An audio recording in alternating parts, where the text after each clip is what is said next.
السلام علیکم ورحمۃ اللہ وبرکاتہ۔ بسم اللہ الرحمن الرحیم۔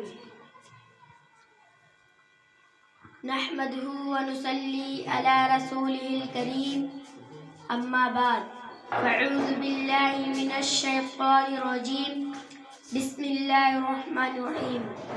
قل هو اللہ احد اللہ الصمد لم یلد ولم یولد ولم یکن له کفوا احد، صدق اللہ العظیم۔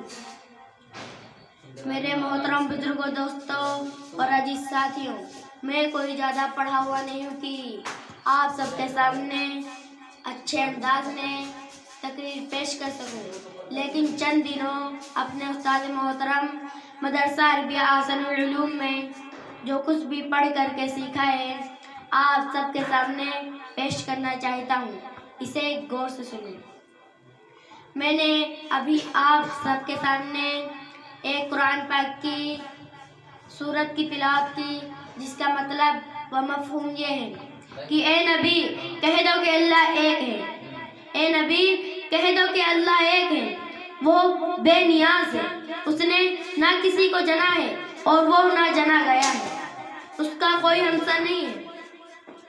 محترم بزرگوں، دوستوں اور عزیز ساتھیوں، جب ہم کسی مشین کو دیکھتے ہیں تو کہتے ہیں اسے کسی انسان نے بنایا، یہ اپنے آپ نہیں بنتی، حالانکہ ہم نے اس بنانے والے کو نہیں دیکھا۔ اسی طرح یہ چاند، یہ سورج، یہ زمین، یہ آسمان، یہ ندیاں، یہ پہاڑ بھی کسی نے بنائے ہیں، حالانکہ ہم سب کو وہ بنانے والا نظر نہیں آ رہا، اور اس بنانے والے کا نام اللہ ہے۔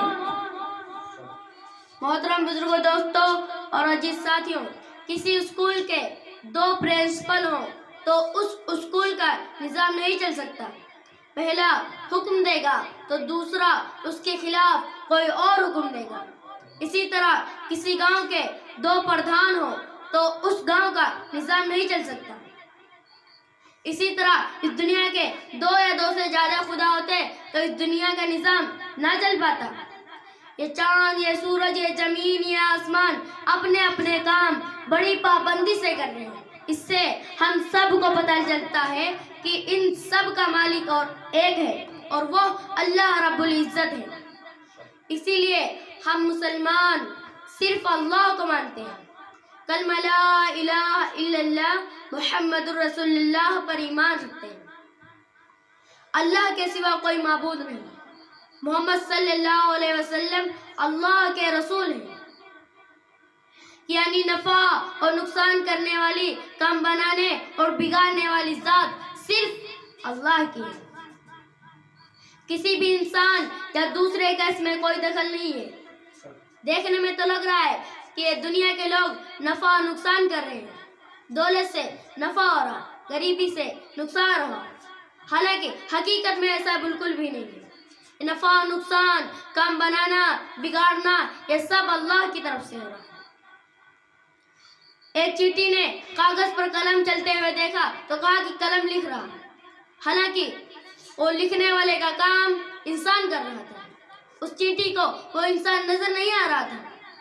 اسی طرح ہم دنیا کے لوگ دنیا کی چیزوں سے نفع اور نقصان ہوتے دیکھتے ہیں تو کہتے ہیں کہ دنیا کی چیزوں سے نفع اور نقصان ہو رہا ہے، حالانکہ حقیقت میں ایسا بالکل بھی نہیں ہے۔ نفع اور نقصان، کام بنانا، بگاڑنا، یہ سب اللہ کی طرف سے ہو رہا ہے۔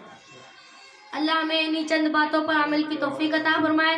میں اس شعر کے ساتھ اپنی تقریر ختم کرتا ہوں کہ توحید کی امانت سینوں میں ہے ہمارے، توحید کی امانت سینوں میں ہے ہمارے، آسان نہیں مٹانا نام و نشاں ہمارا۔ واخر دعوانا الحمد